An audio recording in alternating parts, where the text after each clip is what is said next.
Hello मेरी प्यारी प्यारी क्यूट क्यूट सी वाइटी family, welcome back to my channel. उम्मीद करते हैं आप लोग ठीक होंगे। अन्य को बोलना है कि अन्य आप लोगों से नाराज है। आप लोग अन्य को सपोर्ट नहीं करते हो, इसलिए अन्य आप लोग से नाराज है। आइए हम बढ़ते हैं स्टोरी की तरफ। तो प्रीवियस पार्ट में हमने देखा था कि नैन्सी की फैमिली उत्तराखंड आ जाती है, जहाँ नैन्सी किसी गर्ल से मिलती है जिसका नेम खुशी था। इन दोनों के बीच कुछ प्यार भरे टकरार होते हैं। उसके बाद नैन्सी अपने घर आ जाती है। बहुत रात हो गई थी तो सभी लोग सो जाते हैं। नैन्सी अपने विंडो से देखती है तो उसके सामने वाले घर में सभी रूम की लाइट्स ऑफ थी, पर एक रूम की लाइट ऑन होती है। तो नैन्सी सोचती है कि कौन जग रहा है अभी तक। वो विंडो से देखती है तो उसे दिखता है कि खुशी जग रही है, और वो खुशी को देखकर अपने इमेजिनरी वर्ल्ड में खो जाती है। इतने में खुशी को लगता है कि कोई उसे देख रहा है। जैसे ही वो टर्न होकर देखती है तो नैन्सी छुप जाती है। फिर अगेन कुछ टाइम बाद जब नैन्सी देखती है तो पता चलता है कि खुशी सो गई है, तो वो भी सो जाती है। अब आगे नैन्सी को लगता है कि खुशी सो गई है, पर ऐसा नहीं था। कुछ टाइम में खुशी उठती है और वो ड्रेस चेंज कर उसने टॉप टू बॉटम पूरा ब्लैक कलर का ड्रेसअप किया था और अपने हेयर को ओपन रखा था। उसके हेयर शॉर्ट्स भी नहीं थे और लॉन्ग भी नहीं थे, पर शोल्डर के नीचे थे। हम कह सकते हैं कि उसके हेयर मिड मिड के इतना थे, न ज़्यादा शॉर्ट थे न ज़्यादा लॉन्ग थे, जिसमें माशाल्लाह वो बहुत ही ब्यूटीफुल दिख रही थी। नो नो नो, ब्यूटीफुल नहीं, वो हैंडसम एंड डैशिंग दिख रही थी। लड़के तो लड़के, अगर कोई गर्ल भी उसे देखे ना तो उस पर घायल हो जाए। वो उसके रेड लिप्स, चिक्स पे एक हल्का सा दिल, उफ, किसी परी से कम नहीं लग रही थी वो। मेकअप के नाम पर उसने कुछ भी नहीं किया था, सिर्फ उसने ड्रेस चेंज की थी क्योंकि वो घर पे थी। और तो घर पे थी तो वो ऐसे नॉर्मल ड्रेस नाइट सूट पहना था, पर वो ड्रेस को चेंज करती है और जब रेडी हो जाती है तो उसके बाद वो इधर उधर देखती है कोई जग तो नहीं रहा। देखती है तो कोई जग नहीं रहा होता है। इसके बाद अपना रूम अंदर से लॉक करती है और विंडो से नीचे उतरती है और वो कहीं चली जाती है। वो थोड़ी दूर जाती है तो वहाँ पे एक घर होता है, सुनसान जगह पे होता है। वो उसमें जाती है। उस घर को बाहर से देखने में बहुत प्यारा लग रहा था। वो घर था छोटा पर बहुत ही प्यारा था, ऐसे लग रहा था किसी ने बनवाया हो किसी के लिए। वो अंदर जाती है और वहाँ पे एक बाइक था। बाइक लेकर उस पर बैठती है और कहीं चली जाती है। आपके माइंड में ये सब चल रहा होगा कि वो इतनी ठंड में ऊपर से स्नोफॉल भी हो रही है, आखिर ये करने क्या आई है और ये घर किसका है। तो ये सब जानने के लिए जुड़े रहिए मेरे साथ। आइए बढ़ते हैं स्टोरी की तरफ। वो इतनी स्पीड में बाइक चला रही होती है कि ऐसा लग रहा था कि बाइक राइडर है। वो तो बाइक राइडर को भी पीछे छोड़ रही थी, इतना अच्छा चला रही थी वो। इतनी कम एज में इतनी अच्छी बाइक आना इम्पॉसिबल। जब कोई टर्न आता है तो वो इतनी स्मूथली और स्पीड के साथ टर्न करती है कि क्या ही बताएं। आप लोगों को लग रहा होगा कि वो बहुत खुश होकर बाइक चला रही है, पर ऐसा बिल्कुल नहीं था। वो बहुत गुस्से में थी और बहुत ज़्यादा गुस्से में थी। वो इतने गुस्से में बाइक चला रही थी कि उसे भी नहीं पता था कि वो कहाँ जा रही है। लगभग हाफ आवर तक वो ऐसे ही घूमती रहती है। उसके बाद वो देखती है कि कोई शॉप है। वो वहाँ पे बाइक रोकती है और उतरती है, वहाँ से कुछ सामान लेती है और सामान लेने के बाद वो वहाँ से रिटर्न हो जाती है। कुछ वह सोच रही थी, बहुत अपने वो ओवर थिंकिंग कर रही थी, जिसके कारण वो सामने वाला स्पीड ब्रेकर उसे दिखता नहीं है। जब तक देखती है तो स्पीड ब्रेकर पास आ गया था। वो अपनी स्पीड कम करती है पर ज़्यादा नहीं कर पाती, क्योंकि अचानक से अगर स्पीड कम करेंगे तो बाइक का ऐसे पलट जाएगी, इसलिए उसने स्पीड कम नहीं किया। स्पीड ब्रेकर आ जाता है। एक टाइम के लिए तो वो बाइक को संभाल लेती है, पर उसकी बॉडी इम्बैलेंस हो जाती है और वो गिर जाती है। ज़्यादा नहीं लगता, पर उसके लेफ्ट हैंड के बाजू में खरोच आ जाती है और वहाँ से ऐसे एकदम रेडनेस हो गया था। ऐसा लग रहा था कि अभी ब्लड निकल जाएगा वहाँ से। पर खुशी को तो मानो कोई पेन ही नहीं हो रहा था। वो उठती है, बाइक को भी खड़ा करती है और उस पर बैठकर फिर से चल देती है।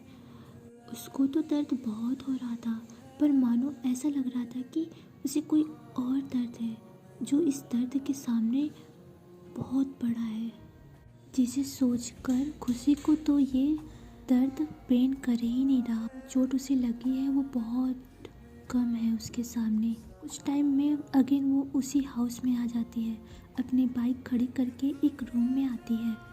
वहाँ पे एक प्यारा सा बेड था जिस पे वो सोने की कोशिश कर रही होती है, पर वो सो नहीं पा रही होती है, तो वो उठकर इधर उधर करने लगती है, रूम में ही ऐसे चक्कर लगाने लगती है। वो बार बार अपने हाथों को मल रही होती है। जैसे कभी कभी ऐसा होता है ना कि हमें कोई भी चीज़ बहुत सता रही होती है तो हम ऐसे अपने रूम में चलते रहते हैं, हमें नींद नहीं आती है, हमें एंजाइटी जैसा लगने लगता है, हम अपने हाथों पे ऐसे हमेशा करते रहते हैं। कुछ लोगों की आदत होती है। ऐसे ही लग रहा था कि खुशी को कोई चीज़ बहुत परेशान कर रही है। उसकी आंखों के सामने कुछ रिपीट टेलीकास्ट की तरह बार बार रिपीट हो रहा था, बार बार रिपीट हो रही थी। तभी अचानक से वो चिल्लाते हुए बोलती है, नहीं नहीं, ऐसा नहीं हो सकता, और वो रोने लगती है। उसकी बॉडी सेवरिंग करने लगती है। वो चल भी नहीं पा रही थी, पर धीरे धीरे वॉल को पकड़ते हुए ड्रॉवर के पास आती है, ड्रॉवर को ओपन करती है और वहाँ से कुछ लेती है और उसे निकालती है और जलाती है। हाँ, वो सिगरेट था। जलाने के बाद वो पीती नहीं है, उसे अपने हाथों में लेकर खड़ी होती है। कुछ टाइम में वो किसी का नेम लेकर बोलती है, सॉरी, पर मुझे इसकी बहुत नीड है, मुझे माफ़ कर देना। ऐसे बोलकर वो सिगरेट को पीने लगती है। वो सिगरेट का 2 सिप लेती है, उसके बाद सिगरेट को रख देती है कहीं, पर उसे बुझाती नहीं है। फिर अपने जैकेट को निकालती है और लेफ़्ट साइड बिल्कुल हार्ट के पास तक अपनी टी शर्ट को नीचे करती है। उसके बाद सिगरेट को जहाँ पे रखा था वहाँ से उठाती है और सीधा अपने हार्ट के पास लगा देती है और जलाने लगती है। वहाँ पे वो तब तक जल रहा था जब तक कि सिगरेट बुझ नहीं जाती है। जब सिगरेट बुझ जाती है तब वो उसे विंडो से बाहर फेंक देती है। उसने इतनी गंदी हरकत की, पर उसकी आंखों में बिल्कुल भी दर्द नहीं दिखा। सिर्फ उसकी आंखें से आंसू आ रहे थे, पर उसके फेस पे कोई दर्द नहीं था।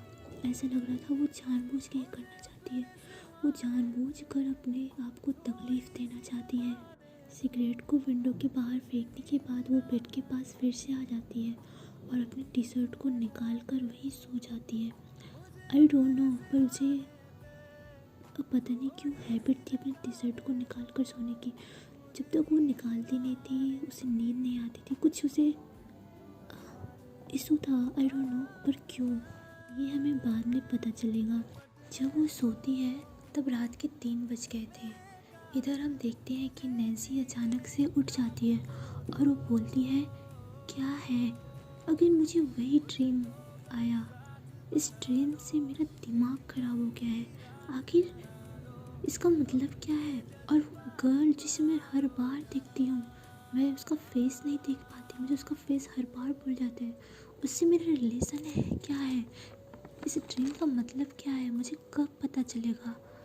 हाँ, बस बहुत हुआ, अब मुझे ये नहीं चाहिए। बस मुझे उसके बारे में इतना याद रहता है कि उसने अपने हेयर ओपन किए थे और मुझे कुछ भी नहीं याद रहता है। अब मुझे ना बहुत गुस्सा आ रहा है, मुझे बहुत गुस्सा आ रहा है। मैं क्या करूँ? मुझे उस चीज़ से बहुत प्रॉब्लम हो रही है, आखिर ये है क्या? मैं थक गई हूँ अब, और मुझे नींद भी आ रही है, तो ये ड्रीम हमेशा मुझे जगा देती है। अब मेरा सोने फिर से, ऐसे बोलकर वो सो जाती है। उसे सोते हुए कुछ ही टाइम हुआ था कि इतने बाहर से आवाज़ आती है, नैन्सी उठो, 6 बज गए हैं। तो नैन्सी बोलती है, इतनी जल्दी 6 कैसे बज गए? अभी तो मैं सोई थी। हाँ, बोलती हूँ कि मम्मा मैं आ रही हूँ फ्रेश होकर। ऐसे बोलकर वो फ्रेश होने के लिए वॉशरूम में चली जाती है। इधर हम देखते हैं कि खुशी की नींद खुलती है तो वो देखती है कि 6 बज गए हैं। बोलती है सिट यार, मेरी आँख कैसी लग गई, मुझे जाना होगा। ऐसे बोलकर वो अपने कपड़े पहनती है और जाने लगती है। तभी बोलती है ओह शिट।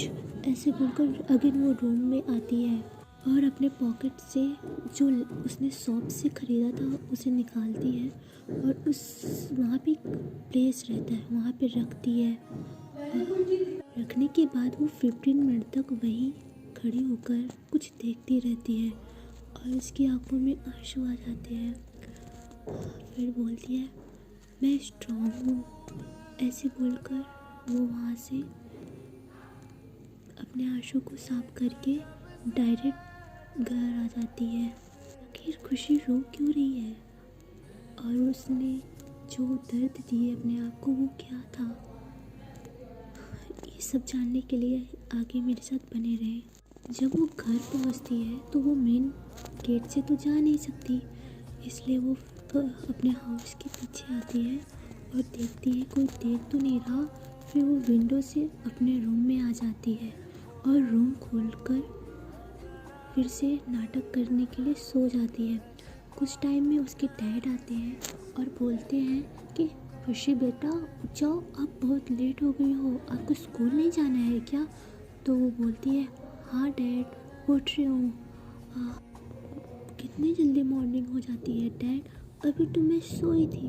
तो डैड हंसते हुए उसे हग करके बोलते हैं बेटा मॉर्निंग नहीं हुई, अच्छा जल्दी से आप रेडी हो जाओगे, मैं ब्रेकफास्ट बनाया हूँ आपके लिए आज। तो बोलती वाह डैड तो पक्का टेस्टी होगा, मुझे पता है। अच्छा मैं रेडी हो जाती हूँ, आप चलोगे? तो बोलते डैड हाँ। ऐसे करके खुशी भी अपने रूम में जाती है फ्रेश होने के लिए।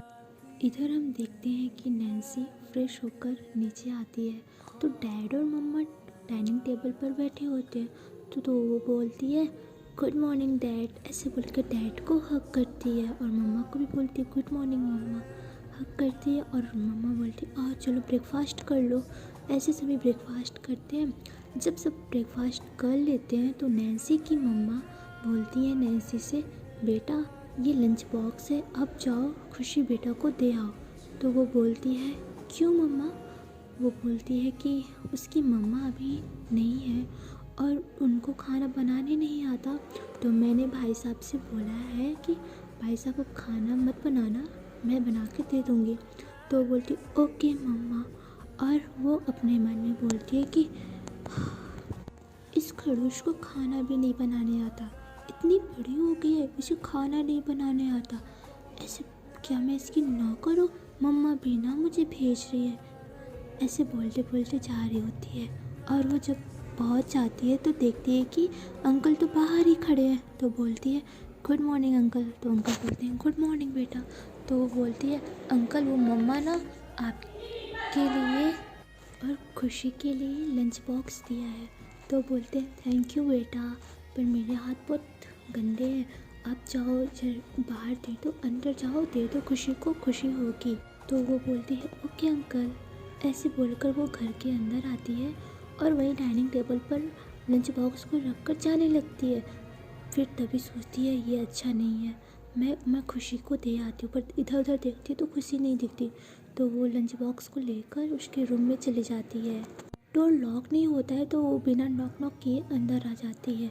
और वो जैसे ही अंदर आती है इधर खुशी जस्ट अभी शावर लेकर आई थी और वो अपना शर्ट पहन रही थी। उसने हाफ शर्ट पहन रखी थी और हाफ पहननी। नैन्सी जैसे ही देखती है बोलने लगती है मैंने नहीं देखा, मैंने नहीं देखा, मैंने नहीं देखा, कुछ नहीं देखा। ऐसे बोलकर वो आँख बंद करके इधर कर लेती है। तो खुशी तुरंत शर्ट पहनकर बोलती है तुम यहाँ क्या कर रही हो और नॉक करके नहीं आ सकती क्या? दूसरे के घर में आते हैं तो नॉक करते हैं, किसी ने सिखाया नहीं। तो वो बोलती है सॉरी सॉरी, और ये लो मम्मा ने दिया है। उसको लंच बॉक्स पकड़ाती है और वो तुरंत वहाँ से भाग जाती है। खुशी बोलती है पागल है ये। ऐसे बोलकर वो रेडी होने लगती है। इधर नैन्सी भागते भागते अपने रूम में आती है और डोर को लॉक करके अपने हार्ट के पास हाथ रख के बोलती है ये इतना फास्ट क्यों हो रहा है? ये मुझे क्या हो रहा है? उफ यार, ये बंदी किसी दिन मेरी जान ले लेगी।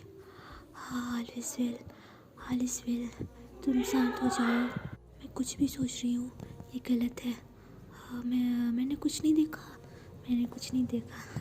ऐसे बोल रही होती है और वो अपने फीलिंग्स से लड़ रही होती है। उसको समझ ही नहीं आ रहा होता कि ये क्या हो रहा है उसके सामने। उसे एक गर्ल पसंद आ रही है। Oh my God. आज के लिए इतना ही, और प्लीज़ क्यूटीज मेरी वीडियो को लाइक ज़रूर कर देना और हमारे चैनल को सब्सक्राइब कर देना। बेल आइकन को प्रेस कर देना ताकि जैसे ही मैं वीडियो डालूँ आपके मोबाइल पर नोटिफिकेशन तुरंत आए। Okay guys, ta-ta bye bye. और हाँ सॉरी, वो बैकग्राउंड वॉइस को थोड़ा सा इग्नोर करना। हाँ okay, good night, sweet dream, और सपने में मुझे देखना। मजाक कर रहे थे। Okay bye.